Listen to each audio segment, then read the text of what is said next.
finished our Board of County Commission meeting just a few minutes ago, but we wanted to come to the residents of Orange County here within Central Florida and give you a current update of our activities related to storm preparation.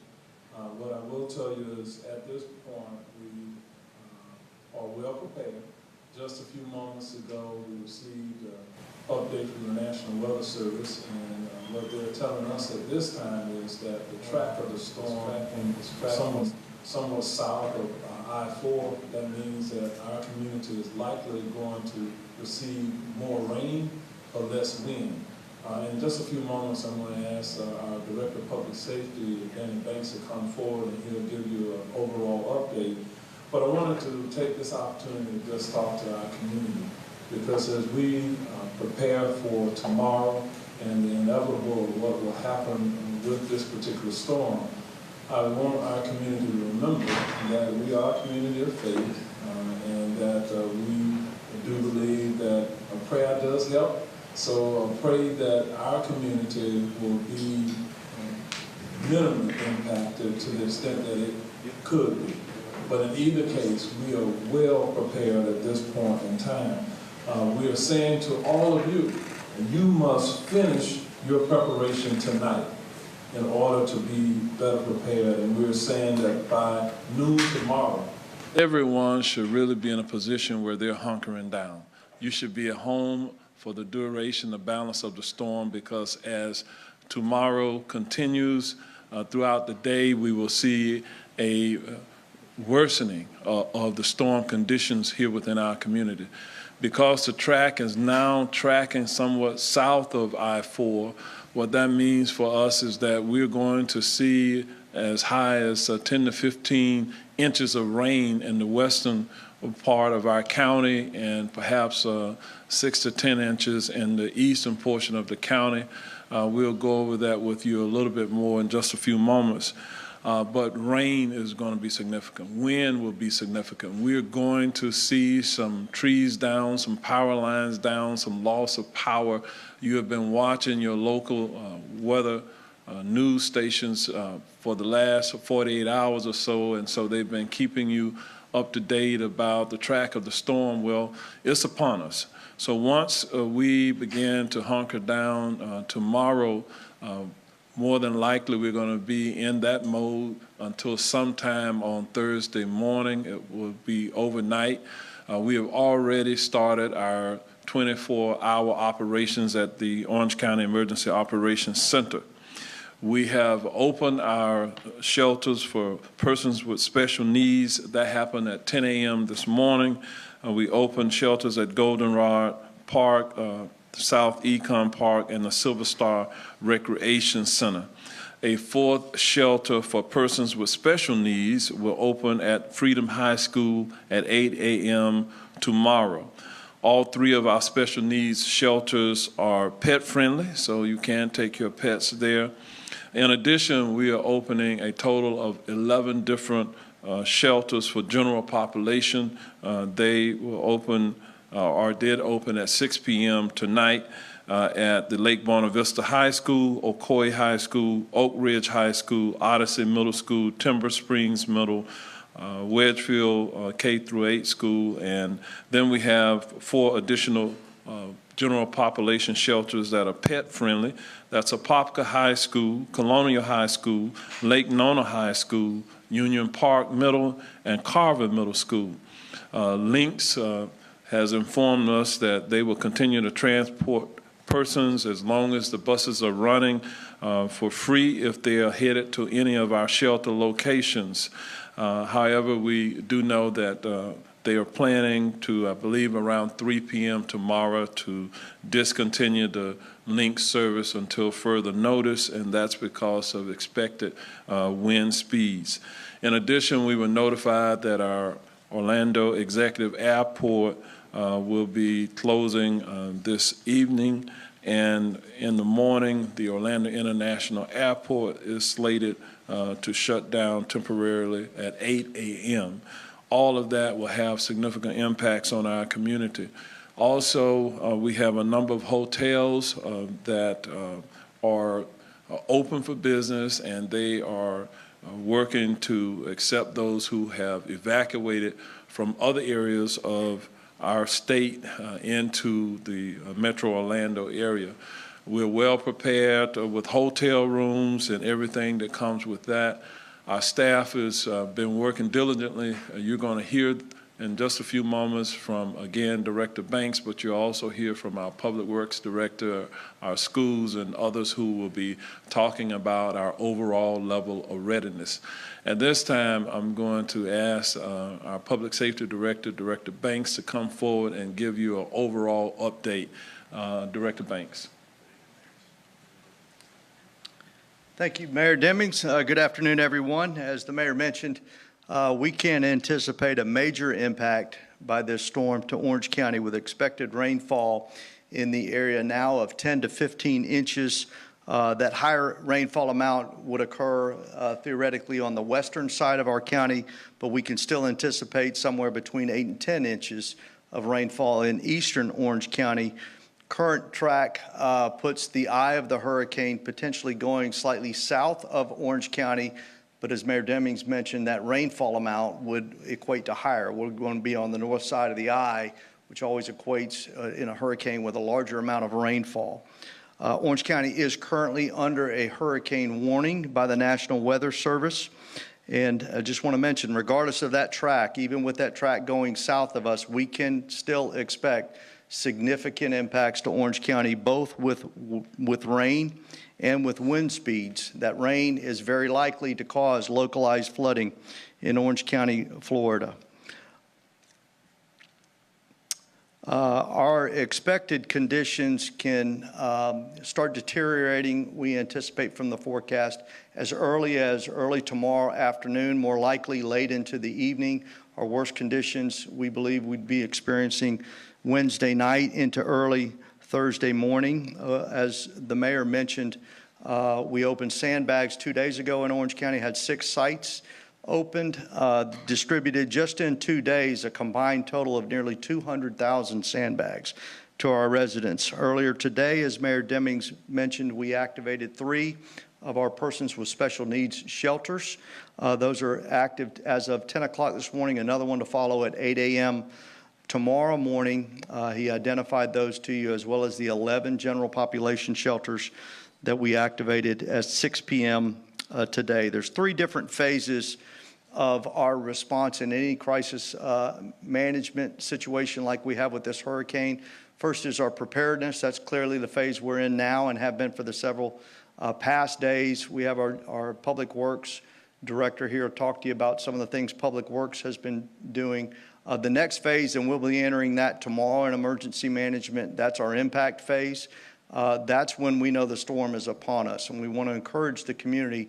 That is the time that you need to shelter down, either in your homes, if that's a safe place you identified, or to one of our shelters. During the impact, we want people staying at home. We need to reserve that time for as long as we can with our emergency response teams to be able to get out and get onto the roads for as long as they can if conditions permit. Once the storm clears, we'll transition into our response phase. And even in that, as the storm clears, we need to reserve the right for traveling on the roads to our emergency first responders. Immediately as that storm starts to clear from us, we'll have first responder teams from our utilities, our public works, our partnerships with Duke Energy, OUC, out doing those assessments. We can fully expect a lot of power outage in Orange County. We can expect localized flooding. Our primary goal, as always, is to prevent any loss of life and to minimize the amount of damage that we see in our properties. But we need that opportunity as soon as the storm clears to start making those assessments to see exactly how bad our damage was. Will be coming. You will see Orange County Fire Rescue, Orange County Sheriff's Office, and other public safety personnel coming into the neighborhoods as soon as the storm clears to check on the well-being. I do want to mention one last fact about Orange County Fire Rescue. Today, the department visited over 80 of our mobile home parks in Orange County to make sure that the residents of those mobile home parks know where potentially they could evacuate to some of the shelters. as well as give them safety information about how to prepare themselves to ensure, if they choose to stay in their residence, how to ride that out and ensure their safety. We've also provided some opportunity for transportation for the residents to get from those mobile home parks to our shelters that are now active. So I'll turn it over now. We have a representative from Orange County Public Schools to talk for a moment, Mr. Scott Howitt. Thank you, Director Banks. On behalf of our superintendent, Dr. Maria Vasquez, our school board, and district leadership, we want to strongly encourage our families, our employees, and staff to please take this storm very seriously. This has potentially very dangerous storm, and our team is closely monitoring it, as you've heard. This storm does have the potential for significant impacts on our community, our families, and our schools. As a reminder, our school district offices and schools were closed for tomorrow and Thursday, and due to the timing and projected path of the storm, we have decided to close schools on Friday, October 11th as well. As of right now, we will expect our 12-month employees to be prepared to return to work on Friday to begin assessing our school conditions. Monday, October 14th, is a scheduled student holiday and teacher work day. That was previously scheduled, so there will be no school on Monday. The superintendent did mention yesterday that this Friday is the end of the 9-week marking period, and due to school closures and students students will have the opportunity to make up work, and teachers will have until next Friday, October 18th, to enter grades. We will continue to update our families and employees through calls, emails, text messages, and information as it becomes available and decisions are made. We also encourage everyone to follow OCPS on all social media channels and on ocps.net. If you're in need of assistance, we encourage our families and employees to call Heart of Florida United Way's 211 line or access our Community Connect on ocps.net. I want to reiterate the gratitude that we have to Mayor Demings and his team for our partnership as we prepare for and deal with the impacts of Hurricane Milton. We appreciate the media's effort to continue to amplify our messaging to our families and employees. Now I'll turn it over to Joe Kunkel, Public Works. Joe. Thank you, Director. Joe Kunkel, Public Works. Want to go over a little bit of some of the things that we've done over the last week or so. We're always preparing at Public Works, getting ready for events that may occur. As Director Banks mentioned, there's going to be significant rain as well as wind, so this is going to be a rain and a wind event for us at Public Works, which means that we are preparing all of our stormwater facilities for significant rain, as well as looking ahead to potential debris issues associated with the heavy winds that are going to come forward. So some of the things that we have been doing over the last number of days and weeks has been distributing sandbags over the last couple of days. Director Banks mentioned that, upwards of close to 200,000 sandbags just distributed over the last couple of days. Some of the other things that we've been working on is we have a number of pump stations located across Orange County. We've been running our pump stations in advance of the storm and creating the maximum amount of capacity that we can, either in those lake basins or in those stormwater ponds. Understanding that we were going to have significant rain and trying to create that additional capacity. We've also gone around to all of our drain wells across the county and make sure that those are free and open and free flowing so that they can take on water as it comes forward during the rain event. And we've also been monitoring all of our construction activities. So we have a number of large projects and smaller projects going on, as well as projects on the development side, visiting those sites with our inspectors and making sure that they're secure, both for the rain event, but more so for the wind events. We've also gone to our Orla Vista project, which is a huge stormwater project we have, providing additional capacity for the Orla Vista area.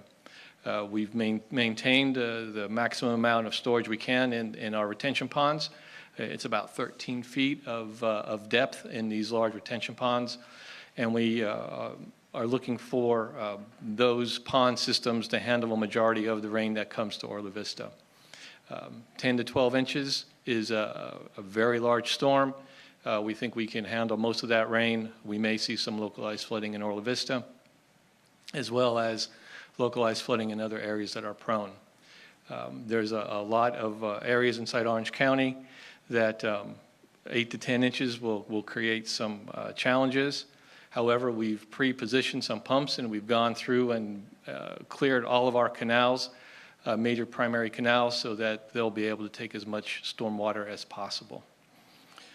We've also worked with our other operations division, traffic engineering. They've gone around and checked all of our signals to make sure they're operational, as well as have emergency generators available to provide power to those signals that go out, so that we can have the signals function until power is restored.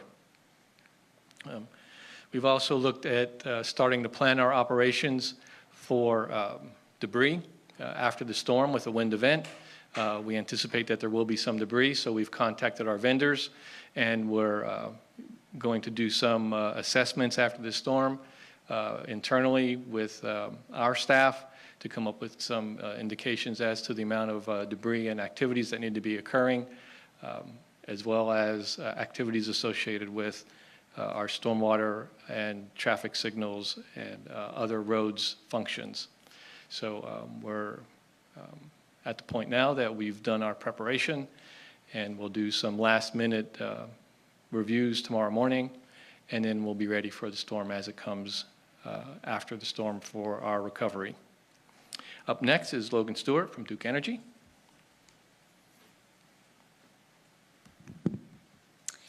Hey there, my name is Logan Stewart, Duke Energy. Duke Energy Florida continues to prepare for Hurricane Milton. The company anticipates a major hurricane with life-threatening storm surge and damaging winds that many areas in our service territory have never seen before. Currently, the company is preparing for more than 1 million power outages during this event. We've brought in 16,000 crews from across the country.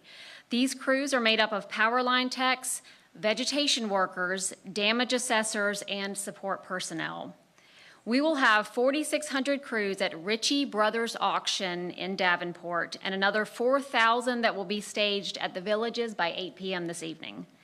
These are sites that are all along the outside of Hurricane Milton's projected path, but as close to the impacted areas as possible so that they can respond as soon as it is safe to do so. Once the storm has passed, we have pre-identified base camp sites. These are locations that crews will move into in the areas across the state that have been the most impacted.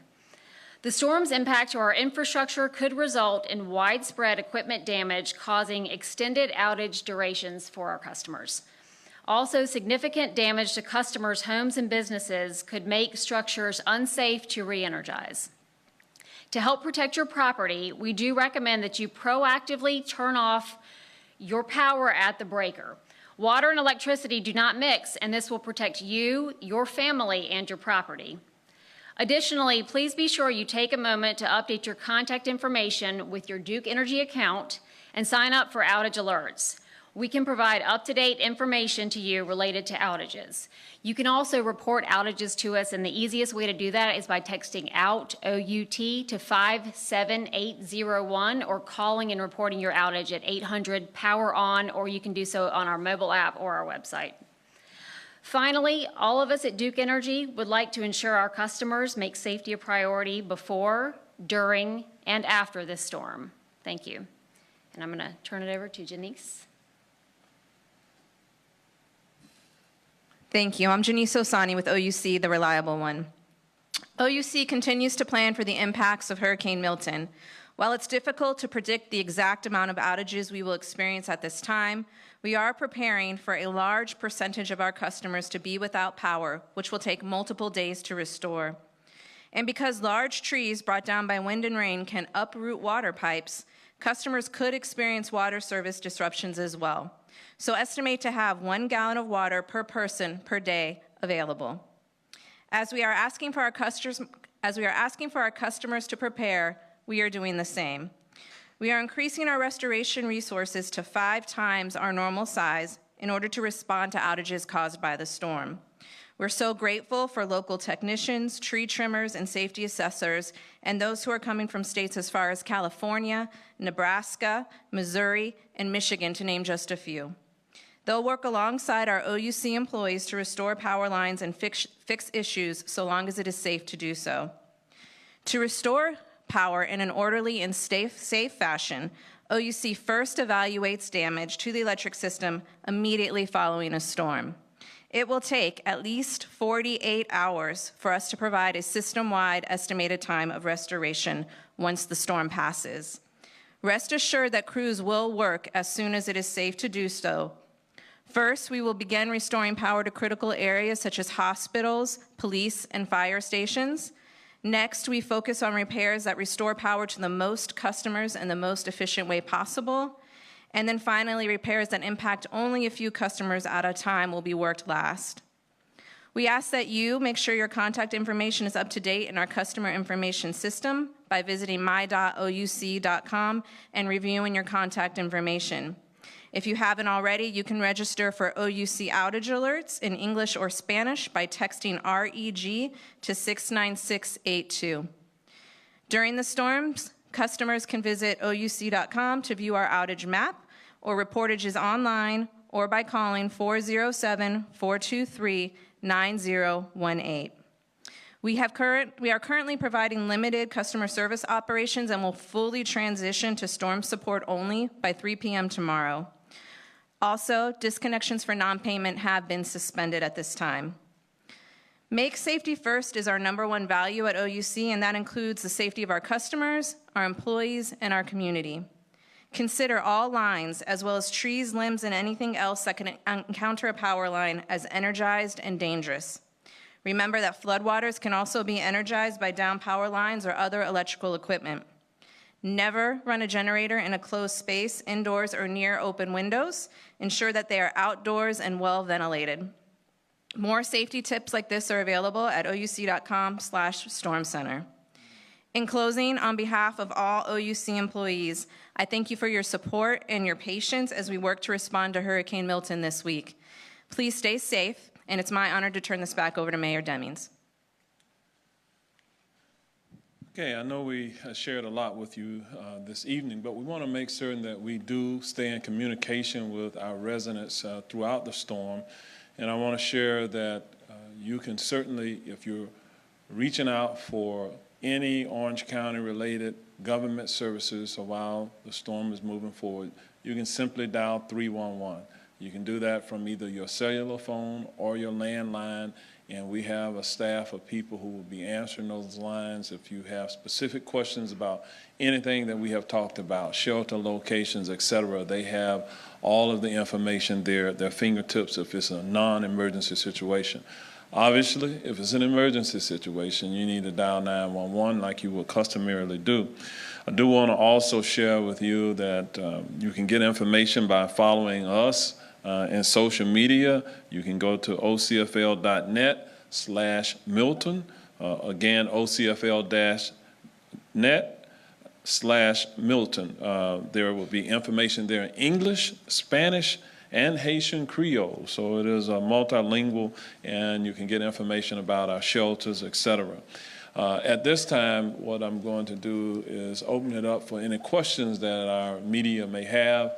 If you have questions in Spanish, we have the ability to do some translation here. Also, several of our commissioners are here. If you have questions for any of them, they're here to be responsive. And then at the conclusion of this press event, we'll make ourselves available for any one-on-ones should that become necessary. So with that, do we have any questions? Sounds like we answered all of your questions at least, but we will be here for one-on-ones tomorrow. Again, just as a reminder, we are asking people to be off the roadways and begin that long, lengthy process of hunkering down in your homes by midday. The conditions are going to certainly deteriorate as the day moves forward, But rest assured that there's help just a phone call away, as I've indicated. We are all in this together as a community. We are supporting not only our community, but we're supporting the entire state of Florida. We have assets that are pre-positioned at our Orange County Convention Center, from utility trucks to first responder vehicles and other statewide assets that are there.